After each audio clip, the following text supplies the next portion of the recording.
मुस्लिम मुल्कों के साथ मिलकर ट्रंप ऐसा कौन सा विस्फोटक प्लान बना रहे हैं? और क्या इजराइल को बाय बोल दिया है, अकेला छोड़ दिया है और सीरिया को हाय बोल दिया है, उनके दोस्त बन गए हैं? रिमझिम के 5 पॉइंट्स में आपको यही पॉलिटिक्स समझनी है। सबसे पहला पॉइंट है, ट्रंप ने दुश्मन जुलानी के साथ हाथ क्यों मिलाया? जिस पर अमेरिका ने लाखों का, करोड़ों का इनाम रख रखा था, उसके साथ हाथ मिला लिया। दूसरा है, यूएस ने सऊदी कतर संग कैसे बदल दिया है इतिहास, कैसे मिडिल ईस्ट में पहुंचे हैं और नया प्लान बना रहे हैं। तीसरा है, क्या इजराइल को ट्रंप ने अकेला छोड़ दिया है और क्या नेतन्याहू ट्रंप से नाराज है। चौथा है, ईरान और हूती विद्रोहियों पर कैसे नरम पड़ गए हैं ट्रंप। एक वक्त पे उनके लिए भरकर बोलने वाले आज नरम पड़ गए हैं। पांचवा है, पहले आधिकारिक दौरे पर आखिरकार ट्रंप मध्य पूर्व यानी मिडिल ईस्ट क्यों पहुंचे हैं। नमस्ते, मेरा नाम रिमझिम जेठानी है और आप रिमझिम के 5 पॉइंट्स देख रहे हैं। सबसे पहले आप ये 3 तस्वीरें देखिए। ये वही जुलानी है जिसके ऊपर अमेरिका ने करोड़ों का इनाम रख रखा था और आज ट्रंप उनके साथ हाथ मिला रहे हैं। ये फोटो देखिए, सऊदी के प्रिंस ट्रंप और ये जुलानी। ये फोटो देखिए कि ट्रंप इस वक्त हैं सऊदी दौरे पर, मिडिल ईस्ट दौरे पर, और उनके साथ न जाने कौन कौन सी बड़ी डील कर दी है। वही चीज़ मैं आपको बता रही हूँ जिस जुलानी को पकड़ने पर यूएस ने $10 लाख का इनाम रखा। वही जुलानी से ट्रंप ने हाथ मिला लिया। और ये जुलानी कौन है? अब भाई, पहले तो इनको आतंकवादी घोषित करके इन पर रख दिया इन्होंने प्राइज, और अब वो सीरिया के राष्ट्रपति हैं, इंटरिम प्रेसिडेंट हैं। ट्रंप का ऐलान भी कर दिया कि भाई सीरिया पर यूएस प्रतिबंध हटाता है। यानी जो सालों पहले सीरिया को आतंकवाद का पूरा केंद्र बता के अमेरिका ने सीरिया पर प्रतिबंध लगाया था, रिस्ट्रिक्शंस लगाए थे, आज उसको ट्रंप ने हटा दिया और जुलानी के साथ हाथ मिला लिया। बंद कमरे में इन लोगों की 30 मिनट तक सीक्रेट मीटिंग हुई है और उसमें कोई भी मीडिया चैनल अलाउड नहीं था। उस मीटिंग में और कौन था? बैठक में तुर्की के राष्ट्रपति एर्दोगन थे। आपको पता है कि इस वक्त तुर्की के राष्ट्रपति जो एर्दोगन है वो हेडलाइंस में है, पाकिस्तान का समर्थन करते हैं भारत के खिलाफ, भारत के ही खिलाफ है। और भारत के लोगों ने भी #तुर्की ट्रेंड कर रहे हैं, तुर्की और अजरबैजान को बॉयकॉट कर रहे हैं। उन्हीं के साथ ट्रंप सीक्रेट मीटिंग कर रहे हैं। साथ में सऊदी प्रिंस भी हैं। अभी हाल ही में प्रधानमंत्री मोदी भी सऊदी के दौरे पे गए थे। जुलानी HTS के मुखिया हैं। आपको याद है ना, मैंने 5 पॉइंट्स करके आपको पूरा शो करके बताया था भाई सीरिया में अचानक तख्ता पलट कैसे हो गया। असद सरकार जो कि 50 साल तक वहां पे राज कर रही थी, कैसे ये संगठन आया, HTS आया, उसके ये मुखिया जुलानी आए और कैसे रातों रात तख्ता पलट करके असद को, जिन्होंने 50 साल सीरिया में शासन किया, उनको रशिया भागना पड़ा। और असद को ईरान और रशिया दोनों मिलकर सपोर्ट कर रहे थे, ईरान और रशिया कुछ नहीं कर पाए और जुलानी वहां के नेता बन गए। और अब अमेरिका का वहां जाना, राष्ट्रपति डोनाल्ड ट्रंप का जुलानी से हाथ मिलाना, आप सोचिए ग्लोबल लेवल पे कितना बड़ा संदेश देती है। भाई सीरिया के लिए तो ये वारे न्यारे हैं, उनको तो ग्लोबल क्रेडिबिलिटी मिल गई है, उन लोगों को तो एक आइडेंटिटी मिल गई है। 50 साल का असद राज खत्म किया, असद रूस भागे, मैंने आपको बता दिया। अच्छा, अबू मोहम्मद अल जुलानी अब खुद को वो अहमद अल शरा कहते हैं। जब से राष्ट्रपति बने हैं सीरिया के, तब से खुद को अहमद अल शरा कहते हैं। 2000 के बाद ये पहली बार है, साल 2000 के बाद, यानी 25 साल हो गए हैं आज, कि सीरिया और यूएस के राष्ट्रपति, वहां के और यहाँ के राष्ट्रपति दोनों मिले हैं। दोनों राष्ट्रपति सीरिया और यूएस के, मतलब 25 सालों बाद ऐसा मौका आया है और वो ट्रंप ने किया है। उस टाइम पे 2000 में बिल क्लिंटन थे राष्ट्रपति अमेरिका के, तब वो वहां के मुखिया से मिले थे। यूएस ने दिसंबर यानी 6 महीने पहले ही इनाम हटाया है जुलानी से, क्योंकि अब तो उन्होंने पूरा तख्ता पलट कर दिया, सीरिया को ले लिया। तो वही है, ट्रंप क्या करते हैं, जहां उनको बिजनेस दिखता है, जहां व्यापार, उनकी कोई ऐसी कोई आइडियोलॉजी नहीं है, उनको जहां बिजनेस दिखता है वहां चले जाते हैं। जुलानी पहले अलकायदा से भी जुड़े थे, ये ले लीजिए। अलकायदा जिसके खिलाफ अमेरिका इतना बड़ा मूवमेंट चलाता है, उनके आतंकियों को लिस्ट करता है, उन पर इनाम घोषित करता है, उसी अलकायदा से जुलानी जुड़े हुए थे और आज हाथ मिला रहे हैं। ट्रंप के निर्देश, इजराइल संग रिश्ते सामान्य, अब्राहम अकॉर्ड पर साइन। यानी ट्रंप ने जुलानी को कुछ निर्देश भी दिए हैं, सीरिया को कुछ निर्देश भी दिए कि भाई तुम लोग क्या करो, इजराइल संग रिश्ते सामान्य कर लो। आपको पता है ना इजराइल कितना बड़ा विरोधी है जुलानी का, कैसे सीरिया में न जाने कितनी ताकतें हैं। एक तरफ जुलानी जिसको तुर्की समर्थन करता है, एक तरफ असद जो वहां से भाग गए उसको ईरान रशिया समर्थन करता था, एक तरफ इजराइल वहां घुसने की कोशिश कर रहा है।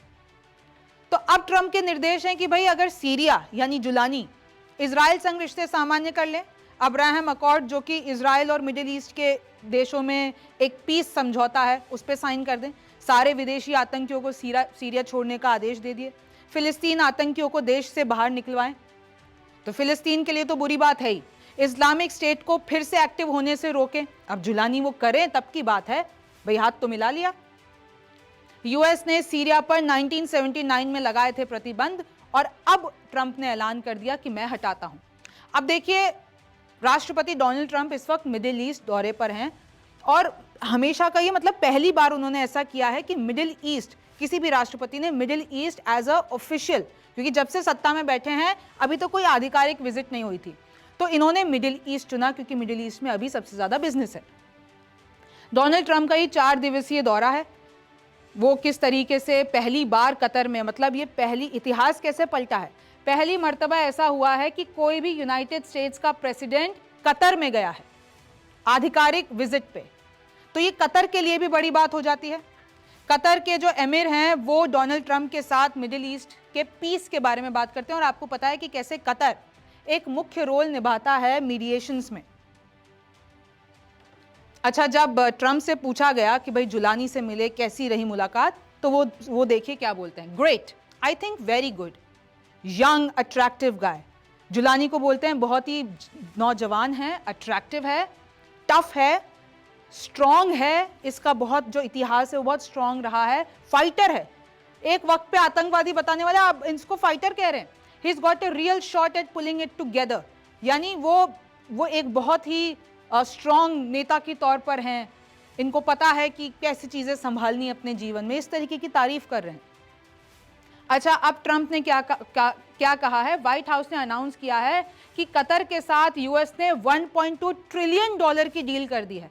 कतर एयरवेज 210 एयरक्राफ्ट खरीदेगा अमेरिकी कंपनी बोइंग से, मतलब ये सबसे बड़ा जेट्स का ऑफर है बोइंग कंपनी के लिए और ट्रंप बड़े खुश हैं कि मैंने इतना बड़ा बिजनेस ला दिया। यानी अब तो ड्रोन और एंटी ड्रोन भी अमेरिका से टेक्नोलॉजी खरीदेगी और किस तरीके से यूएस डिफेंस कंपनीज जैसे कि रेथियन हो गए इन्वेस्टमेंट, तो मतलब भर भर के मिडिल ईस्ट से ट्रंप इन्वेस्टमेंट ला रहे हैं।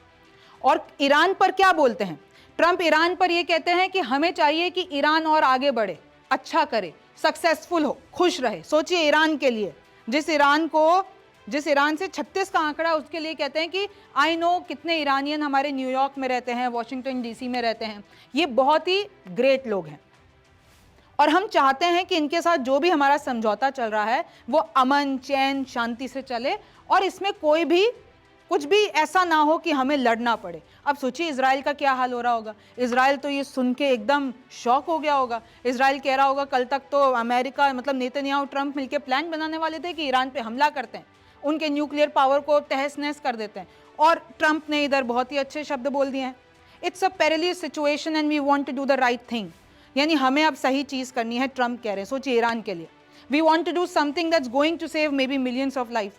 ट्रंप कह रहे हैं कि भाई मैं तो पीस समर्थक हूँ, मैं तो यूनिफायर हूँ, हमको तो कोई वॉर नहीं चाहिए, कोई हमले नहीं करने, सब कुछ बातों से सुलझ जाए। अच्छा, ईरान भी तो नेगोशिएशन ही चाह रहा है, भाई वॉर कौन चाहता है, लेकिन इजराइल तो चाहता है ना, इजराइल तो चाहता है ईरान, क्योंकि ईरान जो हूतियों को कहता है इजराइल पे हमला करो, हमास को कहता है इजराइल पे हमला करो, सीरिया में बैठे बैठे संगठनों को कहता है इजराइल पे हमला करो। तो अब इजराइल तो अकेला पड़ गया, इजराइल तो नाराज है, वो तो इस बात से भी ट्रंप से नाराज है, यानी नेतन्याहू नाराज है कि भाई आपने क्यों सीरिया पे बैन हटाया, सीरिया हमारा दुश्मन है। तो देखिए कैसे इजराइल को बाय बोलते हुए दिख रहे हैं। लेकिन इसके साथ में एक और चीज मेंशन करना चाहूंगी कि भाई अब्राहम अकॉर्ड साइन करवा रहे हैं सबसे जाके, चाहे वो सऊदी हो, यूएई हो, कतर हो, मतलब इजराइल का तो पक्ष रख ही रहे हैं ना, दोनों चीजें हैं, आप समझिए। अब इधर डिपार्टमेंट ऑफ डिफेंस ने कैसे, जो कतर का है, तो उन्होंने $400 मिलियन का एक प्लेन दिया है, वो आपने देखा होगा ना हेडलाइंस में, जिसको पैलेस इन द स्काई कहा जा सकता है। अब वहां के ट्रंप के जो उधर देश के लोग हैं, यानी अमेरिका के लोग हैं, वो कह रहे हैं कि इतना महंगा गिफ्ट आप ले कैसे सकते हैं, हमारे रूल्स के खिलाफ है, जब तक कांग्रेस से अप्रूवल नहीं मिल जाए, वहां का जो पूरा कैबिनेट है, आप इतना महंगा गिफ्ट ले ही नहीं सकते। अभी तक का सबसे महंगा गिफ्ट है ये कि किसी देश ने किसी देश के राष्ट्रपति को दिया है। तो ट्रंप बोलते हैं कि अब मैं बेवकूफ़ हूँ जो मैं ये गिफ्ट ना एक्सेप्ट करूँ, जब मुझे कोई फ्री ऑफ चार्ज कुछ दे रहा है तो ये तो मेरा गिफ्ट हुआ, मैं मना क्यों करूँ। तो ये अब कहा गया है कि भाई ट्रंप इसको अपने पर्सनल इस्तेमाल के लिए, इतना जो महंगा एयरप्लेन है उसको इस्तेमाल करेंगे। अब देखिए ट्रंप ये भी कहते हैं, रॉयटर्स की खबर है कि अमेरिका बहुत ही क्लोज है, एक न्यूक्लियर डील ईरान के साथ होने वाली है। ट्रंप ये साफ कह चुके हैं कि हम नहीं चाहते ईरान न्यूक्लियर प्रोग्राम को आगे बढ़ाए, हम चाहते हैं कि आतंकवादियों को समर्थन देना बंद करे ईरान, तो हम एक डील करना चाहते हैं। अब ट्रंप का कहना कि भाई हमारी ईरान के साथ न्यूक्लियर डील होने वाली है, तो ये तो दोस्ती हो गई ना ट्रंप और ईरान की, खamenei की और ट्रंप की दोस्ती हो गई। अगर ये लोग न्यूक्लियर डील निकाल लेंगे तो बस हो गया, वॉर भूल जाओ। वो इजराइल सोचता ही रह गया कि ईरान पर हम दोनों मिलकर हमला करेंगे, यानी नेतन्याहू और ट्रंप मिलकर हमला करेंगे, लेकिन ऐसा हुआ नहीं। अच्छा, सोने पे सुहागा ईरान और हूतियों के लिए यह है कि ट्रंप ने हूती विद्रोहियों की तारीफ कर दी। वो हूती विद्रोही जिन्होंने यूएस के शिप्स बर्बाद कर दिए लाल सागर में, वो हूती विद्रोही जो इजराइल पर लगातार हमला करते रहते हैं, वो हूती विद्रोही जो लगातार अमेरिका इजराइल को धमकियां देते रहते हैं, उन हूती विद्रोहियों के लिए ट्रंप बोलते हैं कि बड़े बहादुर हैं, हम इनके साथ समझौता करते हैं। और आपको पता है कि हूतियों इतना सा है हूती विद्रोही यमन, और अमेरिका इतना बड़ा, फिर भी लगातार हूती विद्रोही पीछे नहीं हटे, उन्होंने लगातार हमले किए। और अब बात ऐसी आ गई है कि ट्रंप को उनके साथ सीज फायर करना पड़ा, और हूती विद्रोही बता रहे हैं कि हमारी जीत है, अमेरिका भी हमारे सामने झुक गया, यूएस हमारे सामने झुक गया, यानी कि ट्रंप हमारे सामने झुक गए। 6 मई को अमेरिका और अंसर अल्लाह जो हूतीस के मुखिया हैं, जो संगठन है, उन्होंने एक अरेंजमेंट कर ली, और इसको करवाने वाला कौन था? बीच में ये ओमान।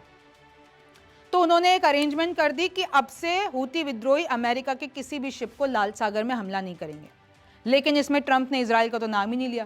भाई दोस्त थे उनके, कह सकते थे कि तुम अमेरिका के पे भी हमला नहीं करो, इजराइल पे भी हमला नहीं करो, लेकिन ट्रंप ने ऐसा कुछ नहीं किया। उन्होंने अपनी बात की, अपना अग्रीमेंट किया और चलते बने, और किस तरीके से अपने आप को सुरक्षित कर दिया। और ये बोलते हैं we hit them very hard, हूतियों को हमने बहुत मारा, उनकी बहुत ग्रेट कैपेसिटी है कि वो डटे रहे, अड़े रहे। तो ये तो हूतियों की तारीफ हुई।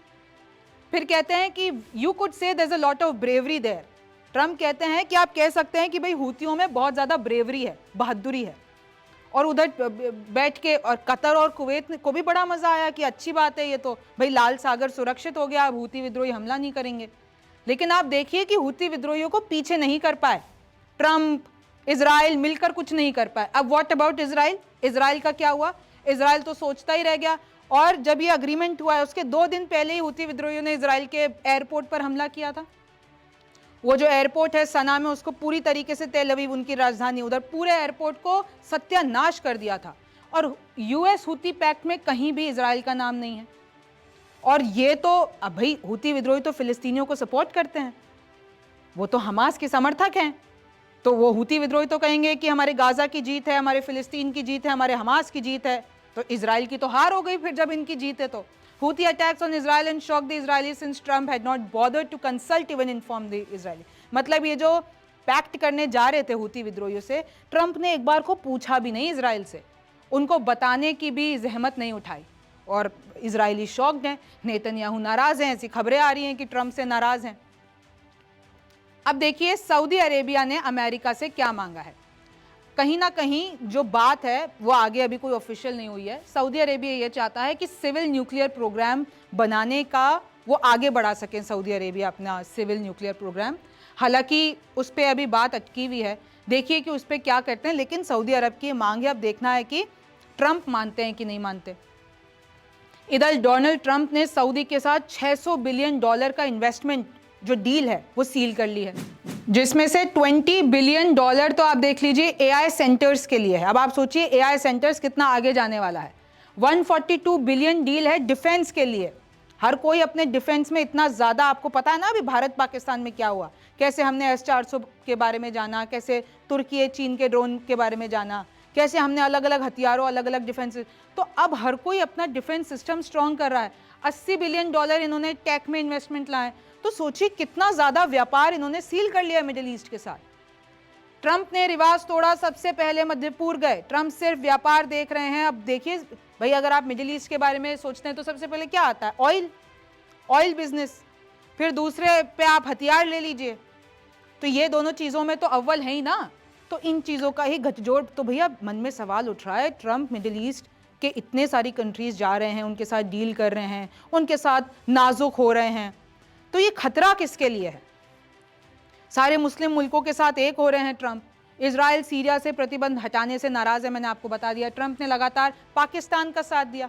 भारत, आपको पता है ना, कुछ रेवोल्यूशंस आज ही मैंने किए हैं कि कैसे पाकिस्तान से पारिवारिक रिश्ते हैं ट्रंप के। बिल्कुल सही सुन रहे हैं आप। ट्रंप की एक कंपनी है जिसमें 60% शेयर उनकी फैमिली का है, और वो जो कंपनी है वो पाकिस्तान को क्रिप्टो का राजा बनाने की सोच रही है। इन्वेस्टमेंट यानी पर्दे के पीछे से पैसा जा रहा है पाकिस्तान को क्रिप्टो करेंसी के माध्यम से। आप देखिएगा, मैंने वीडियो की है, लिंक आपको नीचे देती हूँ। तो और जब सीज फायर की बात हुई तभी भी कह रहे थे पाकिस्तान के साथ भी ट्रेड करूंगा, भारत के साथ भी करूंगा। ये कोई भी चीज उनको अफेक्ट नहीं की कि कैसे पाकिस्तान आतंकवाद की फैक्ट्री चला रहा है, कैसे इन लोगों ने पहलगाम हमला कराया, कुछ अफेक्ट नहीं किया।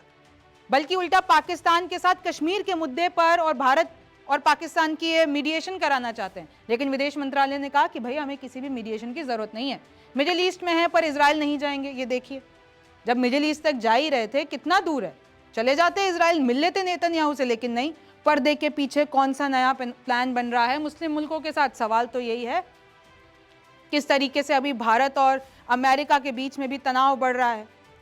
वो बार बार ऐसी नस पे मार रहे हैं जहां पे सबसे ज्यादा हमें दर्द होता है। कश्मीर, हमें नहीं चाहिए कश्मीर पे कोई मीडिएशन करे। वो कहते हैं सीज फायर उन्होंने कराया है, हमने खारिज कर दिया, भारत ने खारिज कर दिया। भाई किसी ने नहीं कराया, भारत पाकिस्तान की सीधे तौर पे बात हुई है।